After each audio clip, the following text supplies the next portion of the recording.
Hello friends, எப்போவுமே வந்து இட்லி, தோசை, பொங்கல், உப்புமான்னு சாப்பிட்டு போர் அடிச்சிச்சா இந்த மாதிரி ரெசிபி ட்ரை பண்ணி பாருங்கள். வீட்டில் இருக்கிறவங்களுக்கு ரொம்ப ஹெல்த்தியான ரெசிபி நம்ம கொடுத்ததா வந்து ரொம்ப சூப்பராக இருக்கும். ட்ரை பண்ணி பாருங்கள். கருப்பு உளுந்து வந்து 1 கப் அளவு எடுத்துக்கிட்டு அதே வந்து நல்லா செவக்க வறுத்து எடுத்துக்கலாங்க.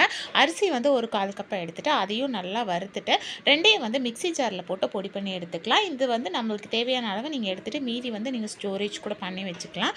இது வந்து ஒரு 2 வீக்ஸ் வரைக்கும் நீங்கள் ஸ்டோரேஜ் பண்ணிக்கலாம். கொஞ்சம் வார்ம் வாட்டரில் இல்லை நல்லா ஹாட் வாட்டரில் வந்து நல்லா நம்ம எப்போவுமே வந்து கொலாப்புட்டு பிணையிற மாதிரி நல்லா பிசைஞ்சு எடுத்துக்கிட்டு அதான் இட்லி பாத்திரத்தில் தாங்க வேக வச்சு எடுத்திருக்கேன். நல்லா வெந்தவுடனே வந்துட்டு அதில் கொஞ்சம் தேங்காய் துருவி போட்டுட்டு லைட்டாக தேங்காய் எண்ணெய் ஊற்றிட்டு நான் இன்றைக்கி ஒயிட் சுகர் ஆட் பண்ணியிருக்கேன். நீங்கள் தேவைப்பட்டதுன்னா ப்ரௌன் சுகர் ஆட் பண்ணிவிட்டு இது நல்லா அப்படியே பரட்டி கொடுத்தீங்கன்னா சும்மா கமன்னு சூப்பராக உளுந்து வாசமே இல்லாமல் சூப்பரான கொலாப்புட்டு ரெடி ஆகிடுங்க. ட்ரை பண்ணி பாருங்கள். நம்ம சேனலை சப்ஸ்கிரைப் பண்ண மறந்துடாதீங்க.